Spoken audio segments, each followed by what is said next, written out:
Good morning, everyone, and welcome to Humanedge Masterclass. Thank you for giving us your next 1 hour.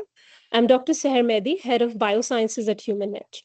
My background is in molecular biology and epigenetics. I'm trained at Durham University, and I did my postdoctoral studies at Oxford. And later, I did a fellowship at Caillou Leuven before moving into preventive medicine and preventive medicine. So today, our conversation is going to be about not just a product demonstration or about supplement. And it's not going to be a promise for you to live up to 120 years. Instead, we want to give you a framework of longevity. And hopefully, by the end of the session, you will be able to hear a claim and tell and sieve out the gold from the sand, whether it's a message from a clinic or a wearable or a podcast or a YouTube channel. You will be able to judge whether it's a fake claim or it's a true discovery for longevity medicine.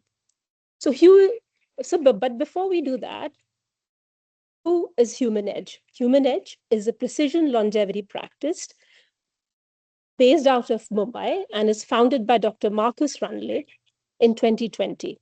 It now sits within the Times of India group. That brings me to introduce the founder, Dr. Marcus Ranney. He's India's leading longevity physician who's trained at UCL. His research has taken him to Everest, Arctic Circle, and APS, and he has served as the Chief Medical Officer at Royal Air Force, working with fighter pilots, and he has worked with astronauts at NASA.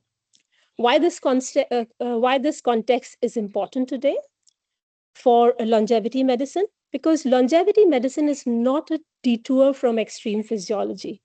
It's, in fact, extreme physiology in a slower pace.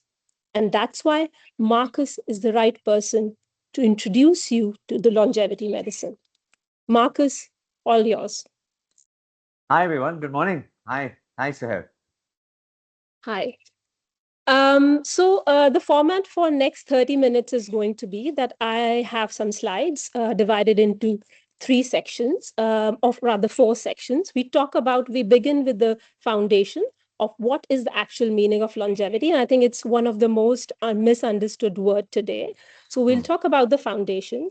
Then we'll come to measured, which is basically how to measure, what to measure, and why it's important to focus on the measured.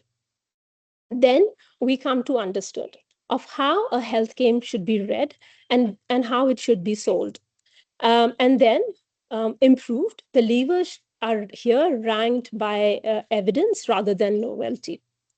Marcus, if somebody is joining the session a little bit late, which of these 4 sections they should focus and why? I mean, guys, definitely stay for dessert. The improved section at the end is going to be where all the magic happens. We're going to be looking at some of the more scientifically backed interventions across lifestyle supplementation and some of the more exciting stuff as well. So do stay for that session for sure. But I also think that the session of understood would be really interesting because it gives you tools to really look at a health claim or a longevity claim and make out whether it's a true or false. So I think you should stay for that one as well. Yeah. So without further ado, let's begin with longevity. I think longevity is not a project to live up to 120 years for most of us today here.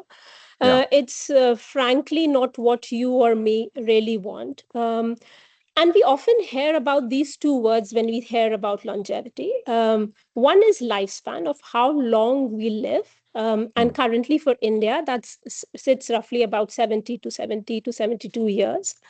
Health span, on the other hand, is the time we spend in good physical and cognitive health.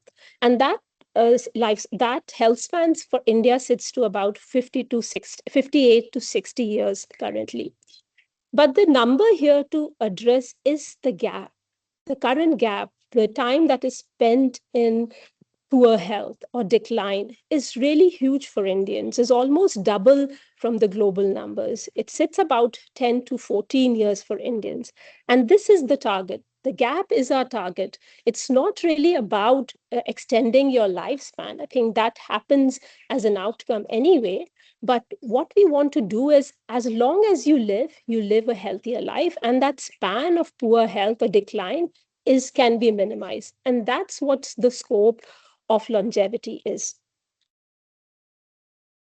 Marcus, most of us have watched our grandparents and our parents, go through this decline. And I'm sure all of us have witnessed this decline ourselves. Uh, what in your, practice and in Indian perspective, do you think, where does this gap really gets represented or starts? Because in Indian context, it says 14 years, but I feel that it starts, and I think for India, it sits up roughly about 20 years. So what's your opinion there?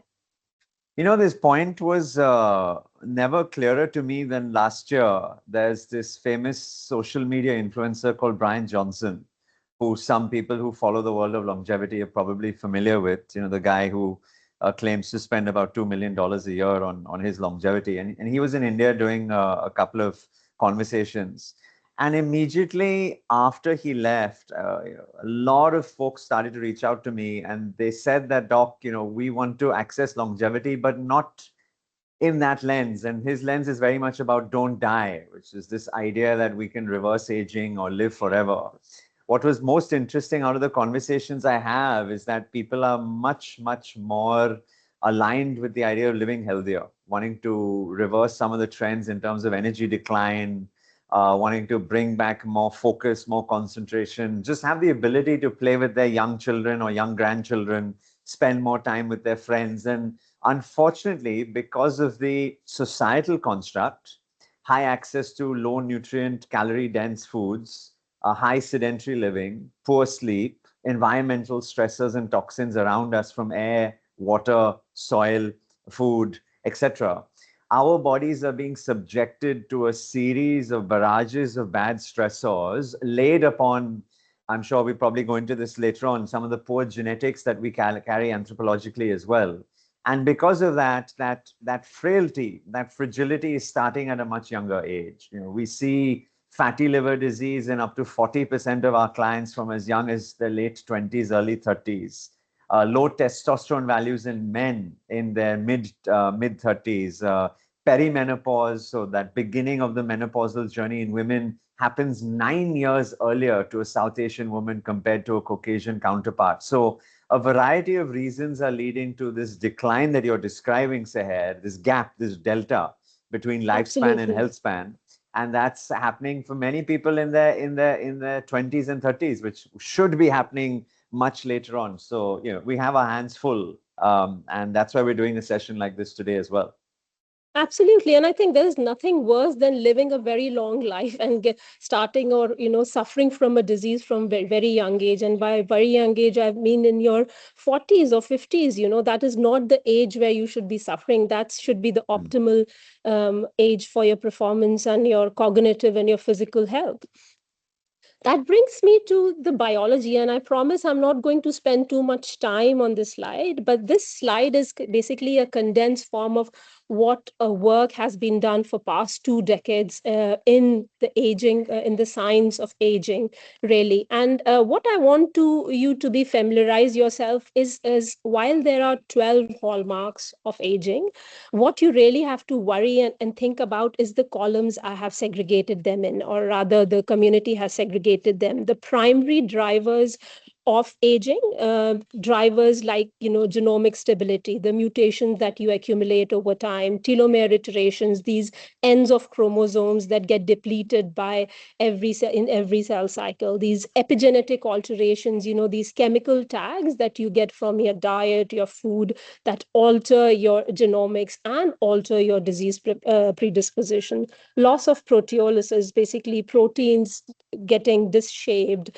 and then changing their function, and also cells not able to excrete their unessential elements out of them, so disabled macrophagy. And I think this is the primary hallmarks are the core of longevity. And Then comes the antagonistic part, which are really helpful in the first half of your life or wherever you're developing, and helpful early, but then it becomes harmful later if they don't get switched off. For example, the nutrient sensing. It's very good to have a high, efficiency nutrient sensing capacity early in your life when your body is growing and developmentally changing, and the needs of your body through various stages of your life are changing. But imagine it not being switched off, and that's leading to a lot of the early cancer predispositions, the disease predispositions that we see. Mitochondrial dysfunction, again, it's useful for for athletes, and it's useful for all of us in a sense to generate energy. These are the powerhouses of the energy, but while they function very well in early of our life, in the end they start to become dysfunction. And of course, cellular senescence as well. The cells start to die much earlier, and then the remainings of the cells, the cellular elements from the senescence, get remained in the body for longer and cause disease. Then comes the integrative part, the newer things that are coming up when the system stops compensating for those damages that are accumulating, like for example, we all experience gut dysbiosis. We say how what happens, these food items that I was able to digest in my early years, I'm not able to digest them now. Why can't I eat out every day now when I'm in my 40s, while I've used to eat anything and everything when I was in 20s? Those are the elements that sits there. And I think it's very important that a lot of the talks that come out in longevity talks about these hallmarks of aging, which are very useful to understand the background of longevity. But when it comes to application in clinical practice, here is the part that most of the longevity talks would miss, that a lot of these hallmarks are not really available in clinical practice today. So for example, you can measure chronic inflammation, you can measure nutrient sensing, or maybe epigenetic drift to these newer DNA methylation clocks and things like that. But the clinical utility of, once you kind of measure a clock, of how do you modulate that measure is really not out there. And also, things like disabled macrophagy, there aren't really any labs that are currently either in India or globally in clinical practice which are measuring mitochondrial dysfunction, stem cell exhaustion. There are of course research labs which are looking into these assays and developing these assays, and there might be few years before we can really screen and all these 12 hallmarks of aging. And anybody who's selling you that, okay, we are selling a solution that is based on hallmarks of aging, is actually not telling you the truth, because currently what we are measuring is an outcome of the hallmarks of aging. We are not directly measuring hallmarks of aging. So Marcus, here I want to ask you, if we cannot measure hallmarks directly, why should a client say that, okay, why are we even looking at the longevity as a perspective? What is your honest promise in longevity today? So there are two elements, right? One is what's happening in the research world, and then there's the translation to the clinical world as well. So the biological age clocks that you sort of summarized there are a good research tool for us to look at intervention versus outcome. But it should be limited and focused to that setting. It's not really a practical guide for us to be using longitudinally in the clinical world. There, I'd much rather us focus on actual biomarker shifts, which are much more direct and measurable. If we're looking at inflammation of the body, there are some specific inflammatory molecules that we can look at, like the slide you just had up there, like HSCRP and ESR, ferritin, other types of cytokines. That gives us an understanding of what is your inflammation state today. Do an intervention and then measure the outcome from there. Metabolically, there are specific biomarkers that we can look at. Some are blood-based. People would be familiar with the fasting insulin and the A1C, which is a 3-month measure of glucose control. There are many others that we test for as well. Some are wearable-based. So we have these devices nowadays that you can patch onto the back of a person's arm or their thigh, which looks at glucose sensing in the body on a minute by minute basis. And then there are some imaging based modalities that can be looked at for metabolic disease. Specifically, the ultrasound or the fiber scan is a very important tool because it can tell us the stiffness and the elasticity of the amount of fibrous tissue in a person's liver, which will go up as a person goes in to develop more advanced forms of fatty liver disease. So there are many modalities in tool, and oftentimes when a person sits in front of me, and I'm sure some of the folks who are on this call would be one of those, they will hear me often say that the biological age clock is nothing more than a vanity metric. What we're going to be looking Absolutely. at with you today are specific panels that we can measure, and they give us an objective indication of where your health is today. And then we will longitudinally track that based on interventions that we deploy. Absolutely, and I think it's very important for the audience to understand this, that the most accepted clock today, which is used by most preventive company today, is basically surrogate clock of DNA methylation clock known as the Phenotype clock. And as Marcus said correctly, it measures about 9 biomarkers from your blood metrics, and it is essentially a standby for what we can measure at a DNA methylation level. That brings me to the blood test and the biomarkers. We all must have got tested our blood test done in annual preventive tests every year almost, and then most of us would largely come in the normal range. Some of your blood markers might be off, but most of you would come in the normal range. I want to show you in the next couple of slides that what this normal actually means. We often assume that normal is what we should aim for, but actually that's not true. Marcus, so what's the most common finding in a report of your client that has been told to be normal and you know that it's not normal? What is a normal that is not a normal? So it comes a lot in the vitamin levels. People are showcased as normal versus that they're actually not. I mean, that's probably the simplest one that we see day to day. But the same parameters are true when it comes to hormonal health, when it comes to metabolic signals as well. And people often forget, what normal really means. So why don't you explain, how a lab quantifies normality? And then I'll share a little bit about where the physiological optimal sits on top of that. Absolutely. The reference range of a normal lab reference range is the middle 95% of people who walk to a lab. Nobody screens them for health. These are, people, the data that we have collected is probably, if you ask in India today, are you healthy? We don't really understand the definition of healthy. So nobody really screens them for health. They screen them for sick, sedentary, stress, and largely urban Indians. That's what we screen for. So when you look at a report and say it's normal, it's telling you that you are typical. You are Yeah. typical to your population, and typical is really not the goal. In a population where 1 in 4 of us are insulin resistant, 1 in 3 of us have fatty liver disease. What is typical? Typical is just a warning. It's not a reassurance, really. The two words that will separate and you should remember for the rest of the life is you should not aim for the typical. You should aim for the optimal. That's your goal if you are chasing longevity, if you're chasing to stay fit as long as you can, to be in your capacity as long as you can. And I think that's really the number that's the same. And that is the number that the normality is really driving that gap, because in our heads we think, okay, the metrics show normal, and then suddenly we come up with symptoms, and then 5 years down the line or 2 years down the line it has converted into a fully grown Yeah. disease.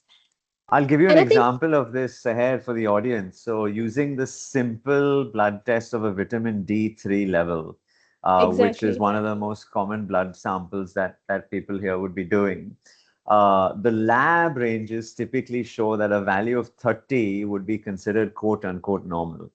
And Yeah. everyone watching this and listening to this should appreciate that the physiological need of the body is a value closer to 60. If you're a high performance athlete, of which we may have some marathon runners, some people training for high rocks, I know there's the Delhi High Rocks happening today and the Bombay one coming up soon. Folks that we work with in the ultra high performance setting, like IPL cricketers and Olympians and tennis players and extreme athletes, their bodies require vitamin D somewhere closer to 90 as a level, right? So that's the delta between what your body requires and what the average person today, which is what Saher was describing, quote unquote, is normal. So if you do your Right. blood test and the lab report shows you as having a value 30 as normal, you are far from physiological ideal, and it'll lead to the common problems: low energy, poor immunity, worse gut dysfunction, metabolic demands, all of these things. So it's very, very important for you to appreciate that the methodology of what we're speaking about today around personalization, around longevity, precision, it's based on optimal values, which is not where Exactly. the typical lab would be putting you from a normality perspective. Yeah, I think it's interesting to point out one thing here, that somebody might, comment and say that, you are really, there is a real risk of turning perfectly well people into anxious people here as well, because you're not saying, Hmm. oh, my range has come. How do I know where to draw the line there, So I think it is an interesting question to answer here for the audience, really. Yeah, I think there's a maturity curve which is happening. And typically, what happens with these types of phenomena is that first the device or the test becomes the hero. After that, the next phase is the data itself. So the screen, the visualization, etc., the metrics around that device becomes the hero. Then is that what does it mean? That becomes the hero. And finally, what do I need to do about it becomes the hero as well. And what we do as clinicians, people who are working with people face to face, the our job is to try and understand where is a person on that spectrum. Because for many people who come and sit in front of us in the clinic, they are data centric. They get excited by data. They say, actually, you know what, doc, the data will help me stay accountable, will help me know Absolutely. myself better, and therefore I can be stickier to my journey. In those instances, we Yeah. can reveal all the information and data and try and engage them. But there are many, and increasingly now so, as that early adoption curve is switching to the masses. And those individuals actually can be overwhelmed or anxious by seeing data every morning. So our job is to try and filter that and be that human layer to say, okay, if you're data centric, we'll reveal and excite. But if you're someone Absolutely. who would prefer us to just tell you what you need to be doing and let us take the cognitive load, then that's perfectly understandable and manageable given the type of engagement layer that we have.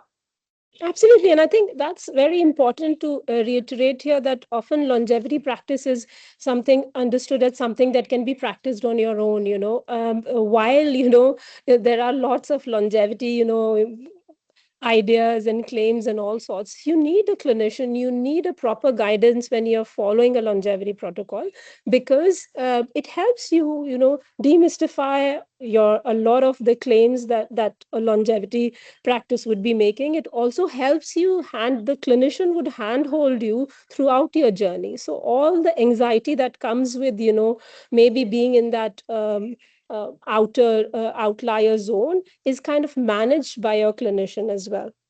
Yeah.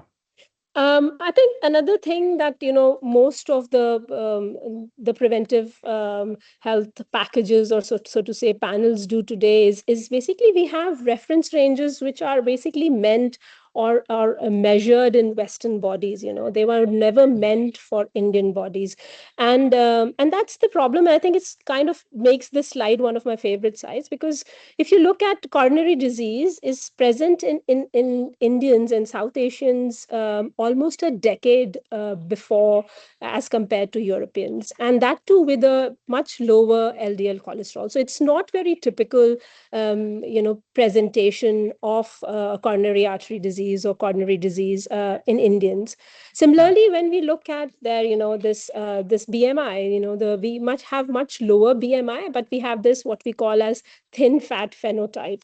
So the metabolic diseases arrive to us at a much lower BMI, but much higher visceral fat as well. And again, that is not true for most Europeans or Western audience there. Another thing which I feel is often important and a very really useful marker is the LP little a, which is roughly elevated in about 25 to 30% Asians and Indians in particular. And it's largely inherited, stable for life. So it needs to be tested at least once in your life. And again, then comes the norm, the cultural deficiencies or the deficiencies in vitamins and minerals that we have accumulated as a part of our culture, really. Vitamin D, it's quite ironical. We have quite a bit of sun exposure, and still 70% of Indians are deficient in vitamin D. B12 as well on a similar scale. If it's efficiency, like insufficiency here is not just an exception, this is actually a default in Indians. And I think that brings me to really, Marcus, you have been trained globally. You have trained in London, you have trained in US, and you came back and now practicing, in India, pan India. So what in your experience you had to unlearn to really treat Indian patients that is not really present in Europeans? Yeah, so of course, as you described, the genetic etiology of a number of these conditions is very, very different versus a Caucasian. And that translates in terms of even the diagnostic approach to managing some of these, right? If we look at these four markers, which are very helpful, for an Indian individual, the type of diagnostic choice will differ versus a Caucasian. I'll give you an example of that.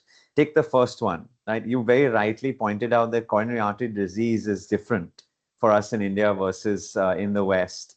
And one of the fundamental differences, and anyone that's watched the new talk show series that we've been doing called The Long Game will probably appreciate this, because I spoke with one of our previous guests, with the first one, with John T. Rose, actually, the international cricketer. We were talking about the difference between soft plaque and hard plaque.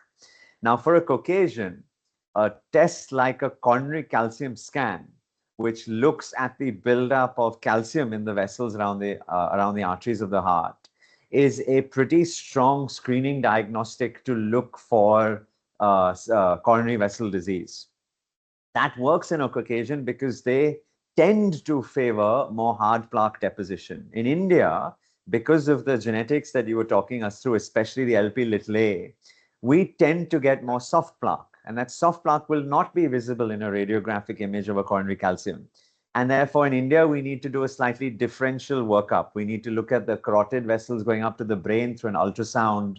We may have a trigger for a CT angiogram or a PSET much earlier for an individual, where we look at sort of the coronary vasculature and look for soft plaque deposition there, because that won't show up on the coronary calcium scan. So this is a prime example of how your diagnostic approach needs to differ for an Indian, South Asian versus a Caucasian, because the etiology of the disease is different.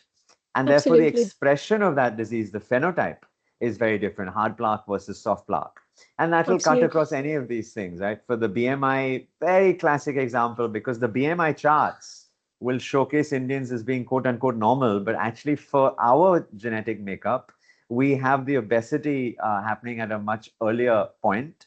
And therefore, doing the ultrasound guided imaging of the abdomen, doing the fiber scan, looking for hepatic changes around fatty liver deposition, all of these things are much more important. So I'm glad you bring this point up, because we can't take a lift and shift approach from the West.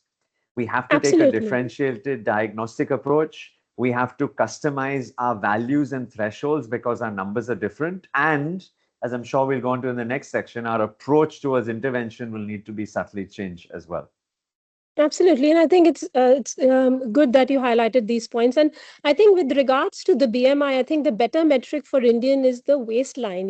For Hmm. men it's 90 centimeter, for women it's 80 centimeters, and I think that's a much better metric for Indians as compared to their BMIs when we are looking at visceral fat.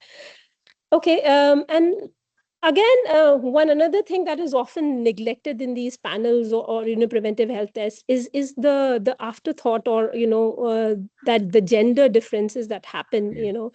in midlife. And often we think that women are small men, we regard, and I think that's not just a problem for India, but that's a problem that is globally existing, because most of the our trials and randomized controlled trials that have been done, or clinical studies done, have been done in on typical European men, really. And there are not that many studies that have been done in a being very gender specific. And that's why I want to spend some time on this slide. For women, I think what happens is the perimenopause often, as it is said, is starts much early than Yeah. expected. For some women, it can start around even in their mid 30s. That Yeah. might be a number that shock a lot of audience here, but it can. And I think and the cardiometabolic shift that happens during the during the perimenopause is also something that one should be wary of, which means that during the menopause your lipid profile will move. For women, their lipid profiles will move, and I think nobody tells them this, that they often feel that I'm eating the usual diet, why is my triglyceride going up, why is my LDL cholesterol going up. I think this is the time where your estrogen is playing around with your cholesterol metabolism, and changing your metabolism at every level, not just for your fats but for your carbohydrates. Your body's nutrient needs is changing, so you have to be wary of that. So you're not the same woman that you were in your early 20s or 25s when you are a woman in your late 30s or late 40s. Bone is another very important element, and that needs to be screened for women starting mid 30s, really, with osteopenia and osteoporosis being a risk. And especially when there is a decline in your estrogen levels that begins in mid 30s or 40s, your bone loss begins as well around that time.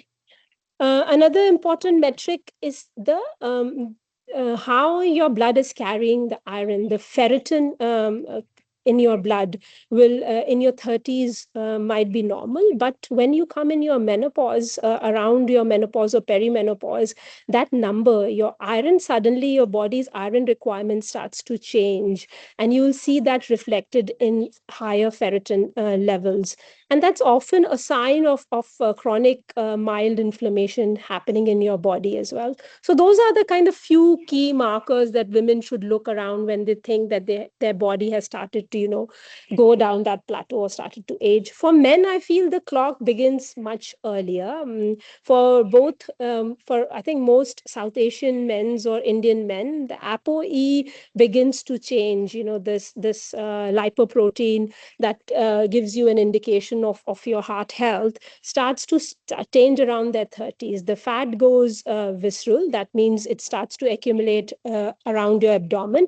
And then before it starts to go to your liver, before you start to see fatty liver disease and stuff, it starts to go around your waist. And that's why waist is a good metric to measure.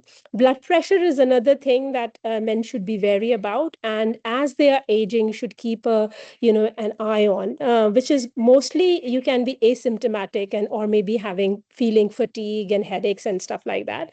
But this is something you should be wary about. And I don't have to reiterate the fact that testosterone has to be diagnosed properly. What is your 2 morning measurements as compared to your symptoms? And how can you use it for your benefit? How can you use your hormones for a benefit is something that a longevity physician can help you with. So Marcus, I think, what is your advice to like men and women who are kind of in their 40s or late 30s and transitioning into this aging plateau? What do you suggest to them? So it's important to get tested. It's important to understand the fact that your bodies are shifting now. And it doesn't mean that you need to accept the frailty which is typically associated with it. In medicine, we have this saying where we call the lost generation, which is the previous generation of women who are currently in their 60s to 70s. Because when I went to med school 25 years ago, we were taught that HRT, because of the Women's Health Initiative, Yeah, HRT is dangerous because of the increased risk of clotting and cancers. That has now been largely disproven through a better understanding of the absolutely. original statistics.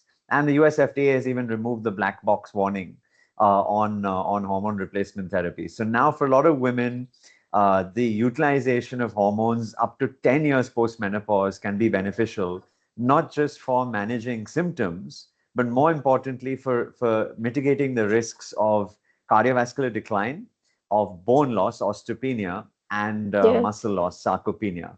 So that's one absolutely. example of how testing early, being better aware of the latest science, having these conversations, honest, practical conversations with your physicians are really important. And a lot of people who are joining in who may have young kids or kids in their teenage years, I just want to stress this point as well, specifically for women. You know, a typical girl will achieve peak bone health somewhere in their late teens before their 20th birthday. So that means, and everything after that is a regression in a negative direction. So please encourage women, girls to strength train, to ensure that they're maximizing their bone health and their muscle mass. Because if they haven't achieved that in their late teens, early 20s, after that, unfortunately, because of the estrogen decline, it's just going to worsen and worsen from there. For men, we're slightly better protected because of the effects of testosterone and it being a much lower decline. But us too, we have peak bone health and muscle mass somewhere in our third decade. And after that, it's very difficult to gain and maintain. So these are important life lessons like investing to be done at an earlier age and therefore helping the compounding to happen from there. Absolutely, I think rightly pointed out. So I'll move quickly as we are almost halfway through our session. So this session will give you two tools to help evaluate the longevity claims that are out there. Um, So almost everything sold today is measured in this middle box where you are promised that your markers will move, and nobody really understands that moving the marker is not really a actual health outcome. The box that matters is the third one, which is really measured and which takes years and thousands of people to really measure a health outcome in a population. And that's the toughest part. So we go for most of the panels and most of the practices go for the easier part. At Humanedge, we take a much longitudinal approach. So we don't give advice ad hoc. We want our clients to be engaged with us in a long term kind of an annual subscription and biannual stay hold here. So, Marcus, so what is the point of measuring a biological age when it has been shown that biological age in randomized trials never predict lowering of your overall health risk, really? So even if a biological clock says that we have overall lowered um, your biological age by 1 or 2 years, what it really means from a health outcome perspective, really? Yeah, so that's why I limit it to just saying that's a vanity metric, right? The main Yeah, thing is looking at a system-specific score where we look at a composite integrative scoring system around blood-based biomarkers, digital biomarkers, functional imaging, and advanced diagnostics as well. That's more important for me. And people should yeah, also appreciate that whilst we have 11 bodily systems, the heart system, the metabolic system, the reproductive system, skin, hair, nails, etc., you are only as good as your weakest system. So having that absolutely. comprehensive workup, understanding what the makeup of each particular system is, where the weaknesses are, and then focusing your efforts on those weaknesses first, that is a more important approach than just looking at a biological age number at a high level and just sort of vanity metric seeing that play out. So why don't we look at some of the interventions, Seher, for folks, and then let's get them to ask questions as well. I want this to be interactive too. So encouraging people to Absolutely. start sending your questions in, and then we'll start taking them from the chat box.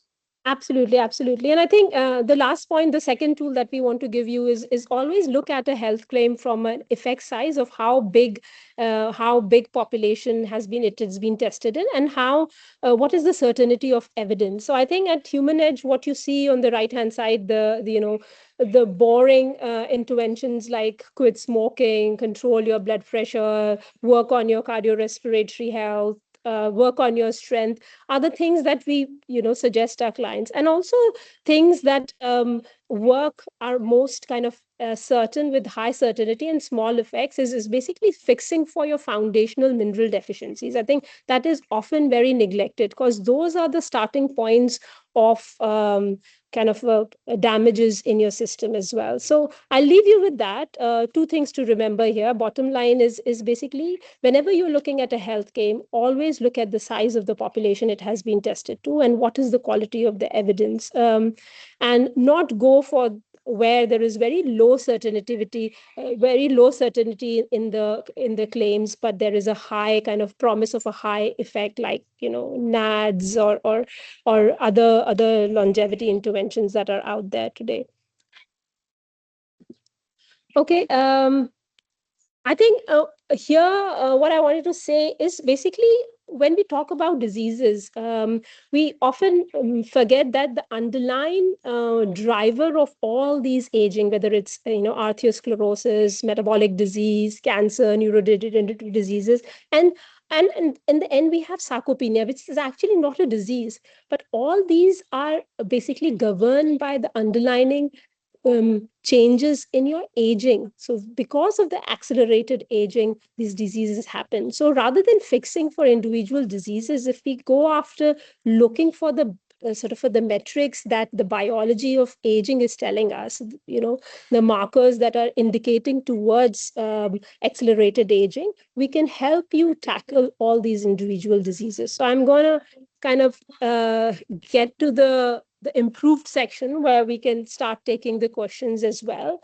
And I think here, I promise it is, while it seems very kind of basic, it is what it promises. These are the fundamental 4 blocks which has the highest effect and evidence that has been shown to work for longevity. Working on your nutrition, working on your sleep, movement, and emotional health. So I think there is no surprises there per se as such.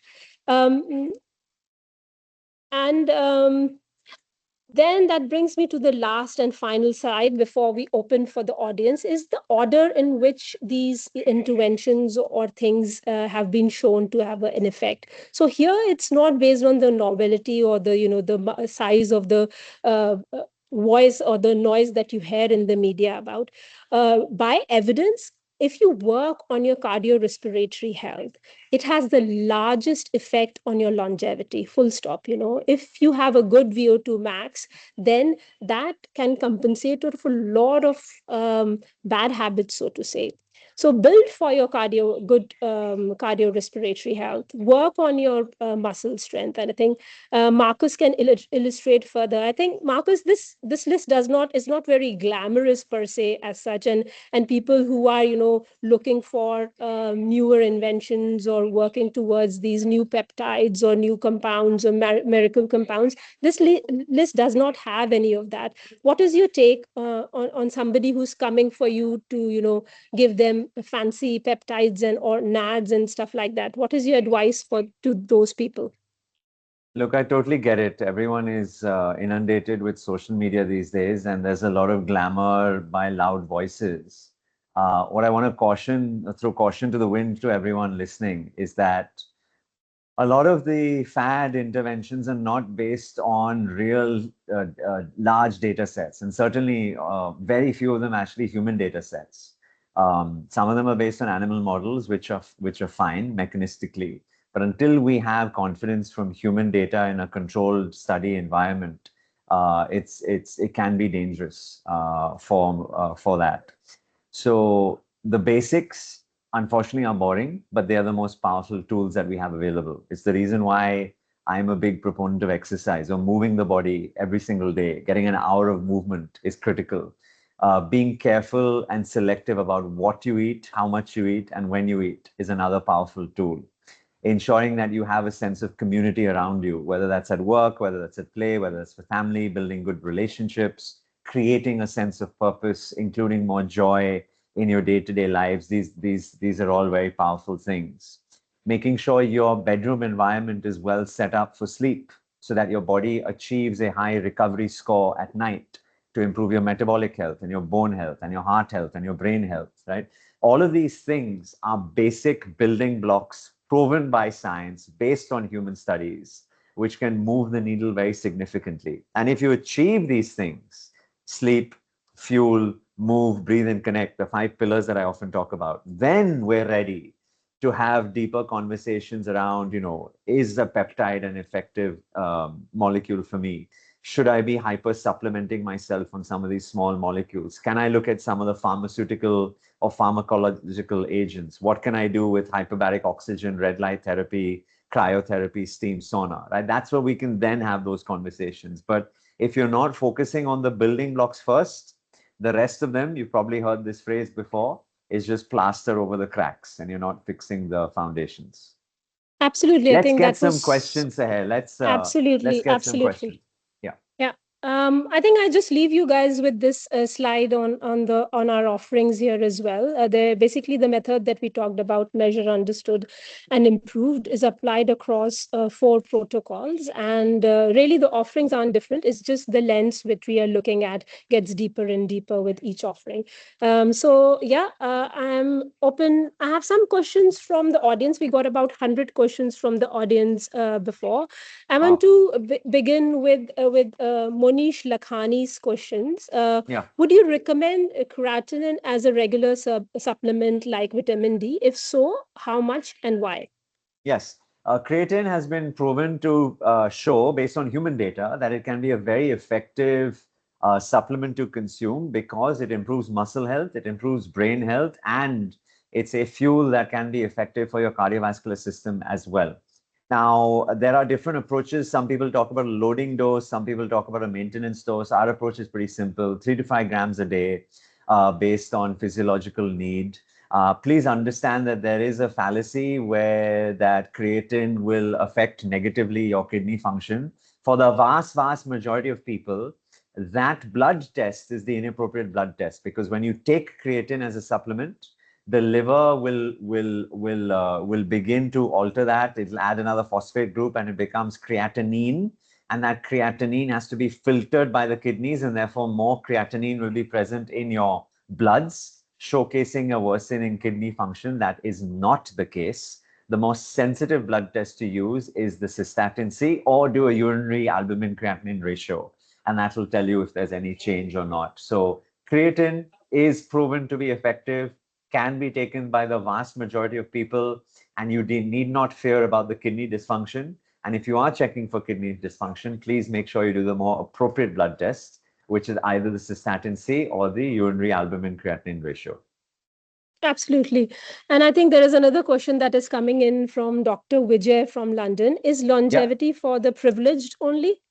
No, absolutely not. And the reason why I harped on the point about sleep, fuel, move, breathe, and connect is that all 5 of these pillars are accessible to everyone the world over. The fancy interventions, whether it be the infusions, the expensive supplementation, the physical interventions, those obviously are based on accessibility and time availability. But we can each be doing the basics to lead a healthier life for longer. So, Vijay, thanks for that question.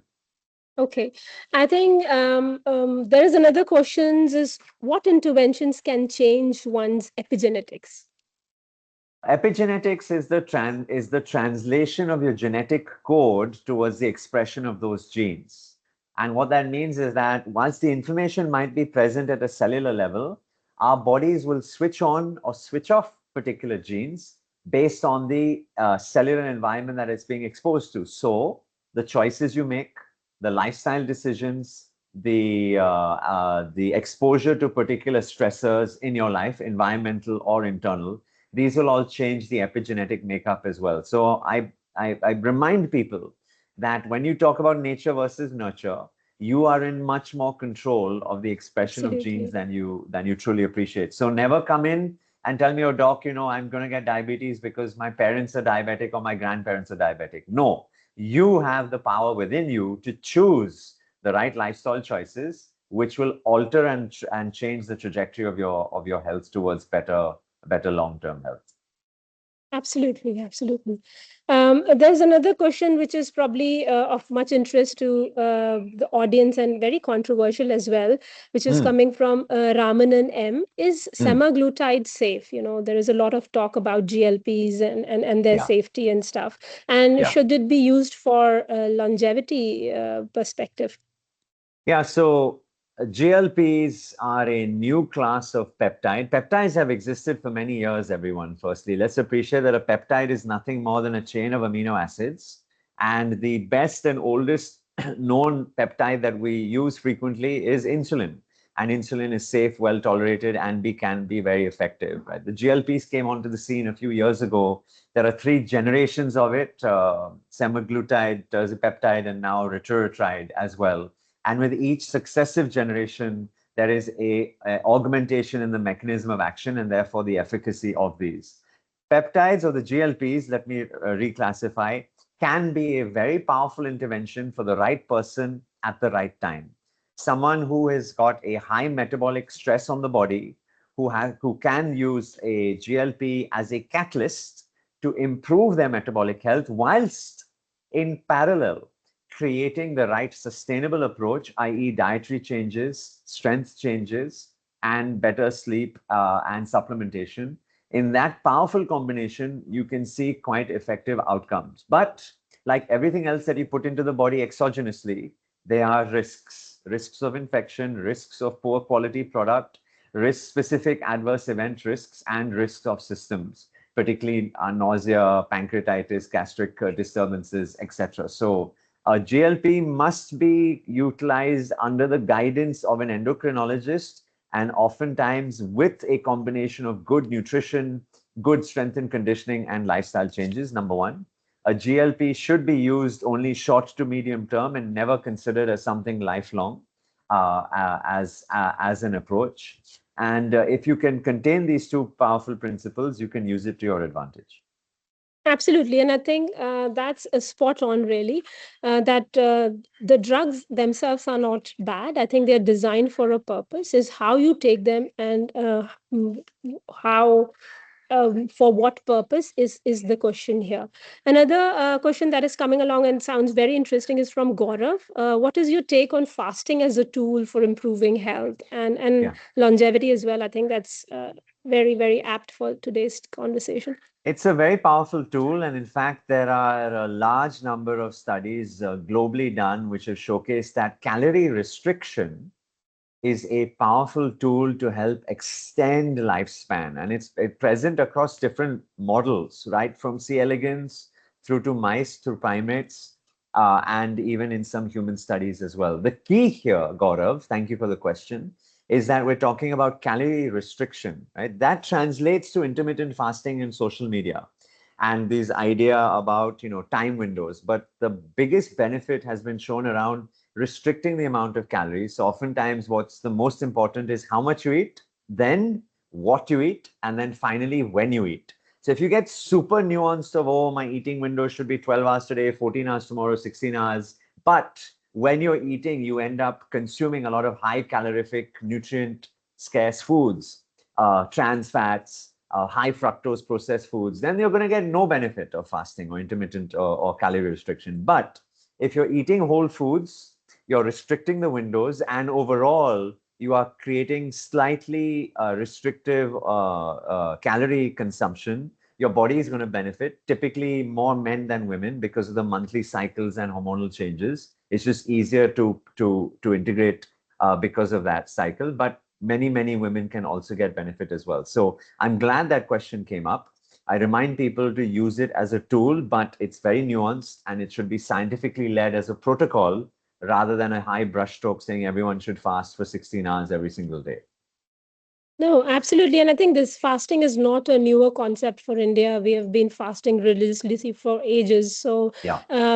if you want to use it for scientific purposes, do it intentionally and do it under scientific guidance, so to say. Another question that has come up is my night sleep is 6.5 hours, and I can take an afternoon nap of about 30 minutes.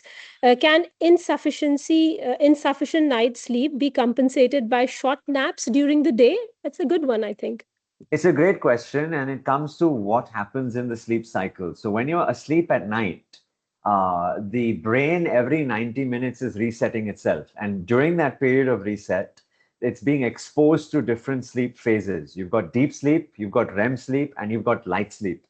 The deep sleep and the REM sleep are physiologically and psychologically or cognitively the most important aspects for the body to heal and grow.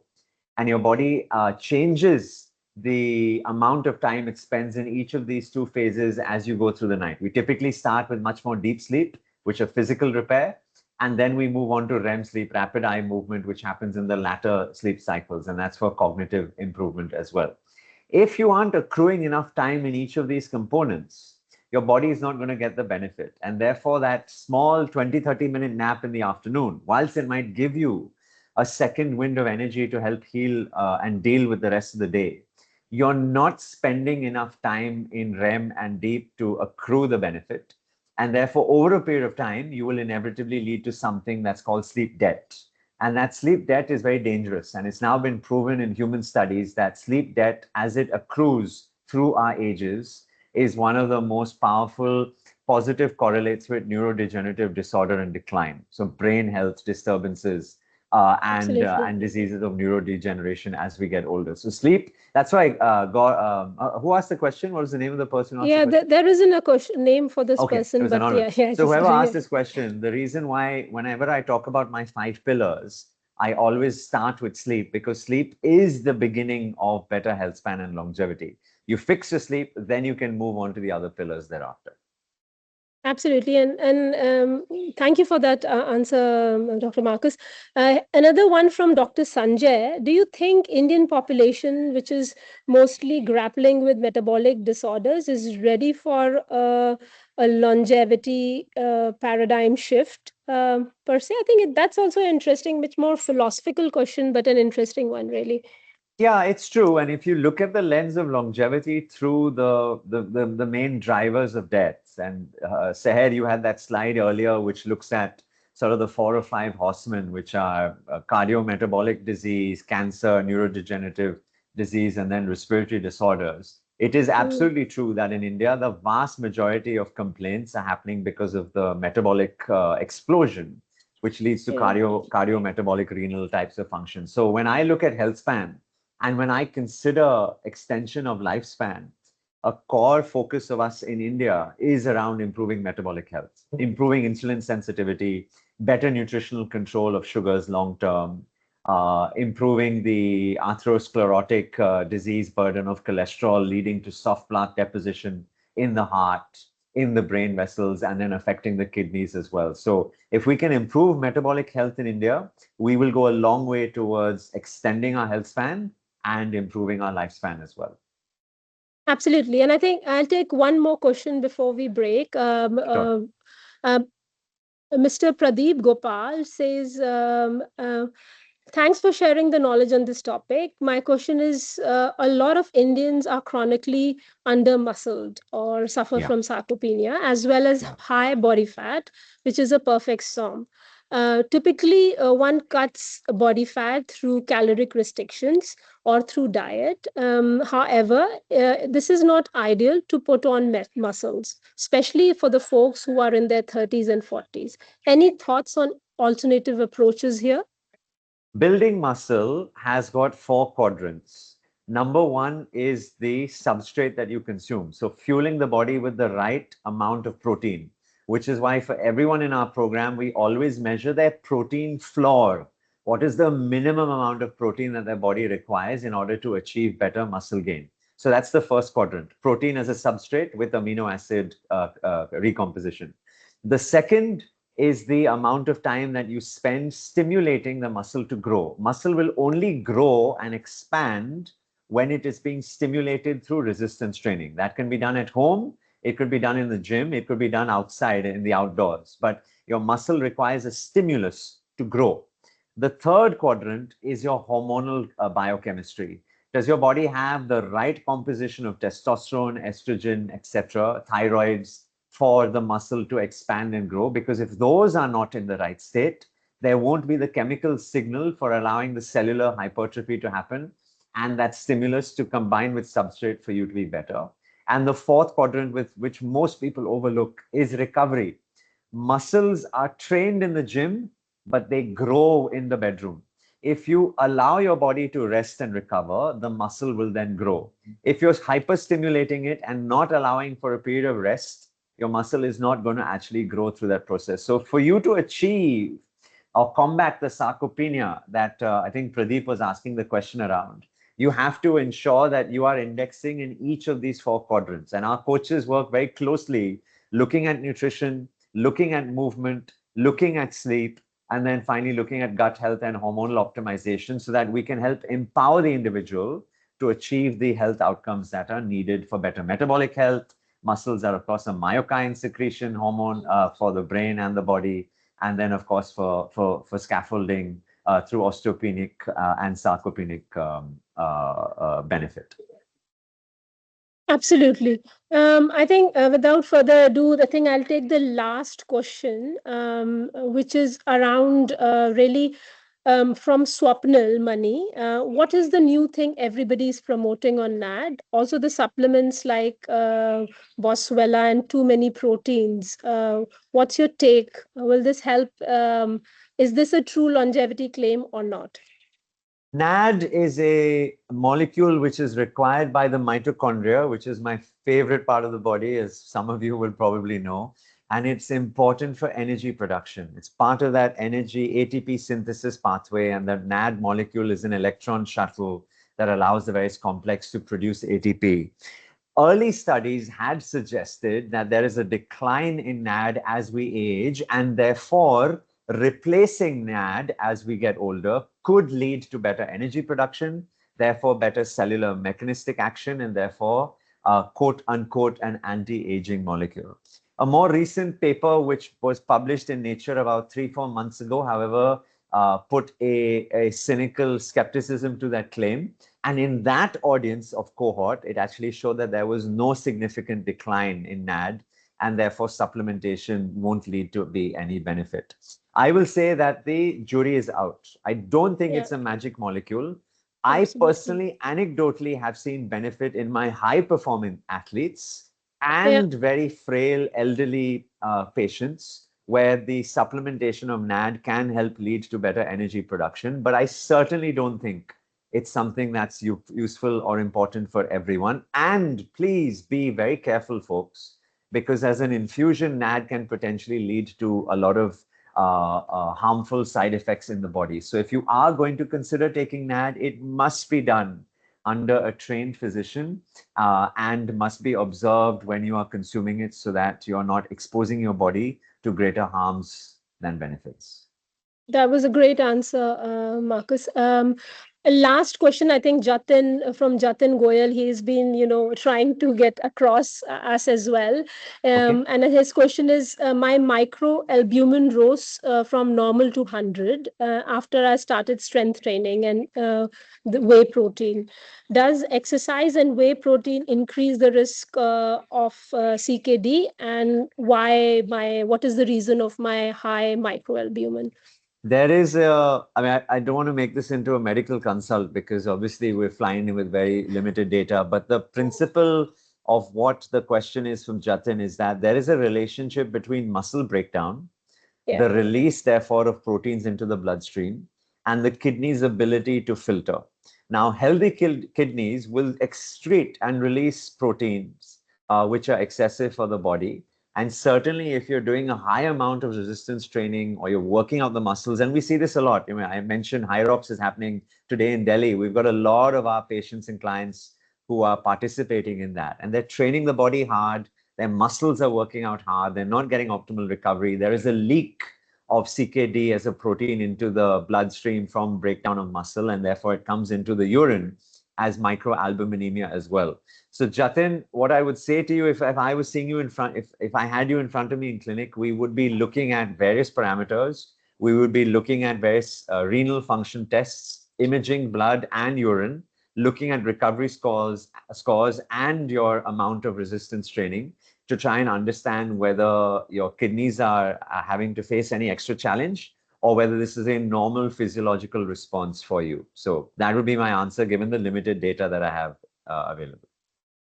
Absolutely. Thank you so much, Marcus, for really insightful uh, thoughts today on most of the questions. And last word, that please get in touch with our team if you want to know more. And we would like to make this a regular session where today's session was our first one. So um, pardon us for any delays and confusions, but we want to have it as a regular session where we are open to audience questions, and Marcus will be there to address your queries. Also, I hope you find this session useful and it gave you tools to look at longevity with more scientific lens, and you can sieve out the claims that are out there, which are what is gold and what is sand. Thank you for your time today. That's from us. Thank you. Bye bye. Bye, everyone. Bye, everyone.